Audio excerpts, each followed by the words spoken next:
You're talking about the healing process. That is what this is the next phase, other than searching for the flag bearer, the vice presidential candidate. The other one is the healing process. You made mention of the fact that you guys were afraid that the party chairman was not going to, may not have shown up in the party primaries, which he was chairman.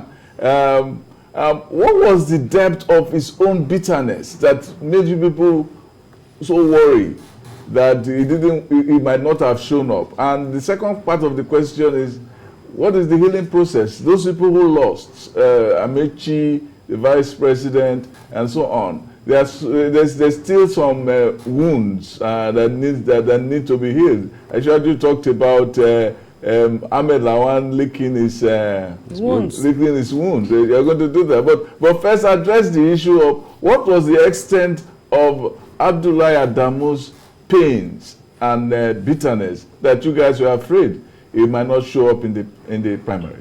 No, that, to be honest with you, nobody told us. He also never said that. He also never said, I'm not going to show up. But we look at what happened the night before. We look at the fact that we as governors were not very, very fair to him. We were having our own meeting of the PGF, and then after our meeting, the idea was that we were going to meet with the working committee. And then when we went to meet with the National Working Committee, he wasn't there. We still met. You understand that? So that part we felt we were not very fair to him. After that, we went to his house. Then we met him. And it was not a very palatable meeting. He was upset, understandably, because we had a meeting at the headquarters without him being there, with his members of the working committee. So when we realized what happened, it was based on that we now rush and then got back to him, because we began to think probably he was upset, and other people say probably he might not show up if we continue in this direction. But nobody informed us that he was not showing up. He also never said to anybody that he was not showing up.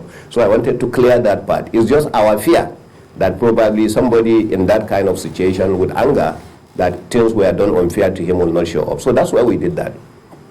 Now, coming back to all the issues that you say were leading, to the problems. You know what happened? The governors also felt slighted that we were not carried along in some decisions that were being carried out about all this zoning and no zoning and this and that. So there were problems, really, to be honest with you. So for the fact that I said we came out of all these problems to the position where we are, that's good. Now, you mentioned the very important part about the healing process. I happen to be the chairman of the Media and Publicity Committee. Our role actually extends about the unity of the party. That's what we preach. We kept preaching unity of the party. We felt very strongly that we could have a backlash. And so part of our job, we extended it to this healing process. And that's the reason why I'm so happy that I was part of the groups that will go from one place to another to this person that we believe were slighted. And to be honest with you, that's it. And it will continue. I think the party is the party's responsibility. So the party will take it over from us and continue with this healing process, because it is very, very important. Yes, there are people who will feel highly slighted, but I also join in pleading with them to understand the positions of everybody else, because in politics, everyone has his own mind, and you have to respect that. And how will this healing process now, be conditioned into the other critical stage, which is, picking a suitable vice presidential candidate now to run alongside Asiwaju Tinubu? What will be the factors that all you critical stakeholders will be looking at? You ask a vital question. When Senator Ahmed Bola Tinubu came to Nasarawa, he came to Lafia actually to see us in a very big gathering where we were having a meeting. And I was brave enough to tell him, I say, Asiwaju, I'm begging you in the name of God, do not rush in making up your mind about who will be your vice president. Wait, because certain things will likely happen, and then decisions will have to be made. Because if you rush and promise anybody that this is what will happen, then you will get yourself in a trap, depending on the outcome of the convention. And he looked at small me and said, Nasarawa, I'm promising you, I have not selected anybody. That's what he said in a public. If you have the video, you can have it. So this is what happens. And this is exactly what I was afraid of because of this. So right now, the decision will no longer be his alone, because so many other factors will come in. And you can understand clearly, I'm not one of the factors, because as far as I'm concerned, I'm a first-time governor going for second term. But we have a lot of second-term governors, we have a lot of aspirants who will feel slighted.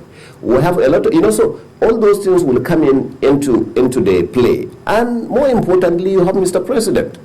Mr. President worked very hard in being part and parcel of this party. So you can't kick him out of this, even though he's leaving. But we are hoping that he will leave, and he is only living, not in spirit. That way, we will continue to refer to him. So for that reason, you can't set him out of this. So that is the reason why I said that, and I'm happy he actually responded that way. And this is going to be the process. It is going to be a long process, before you can select that, because you have to look at so many factors altogether and decide.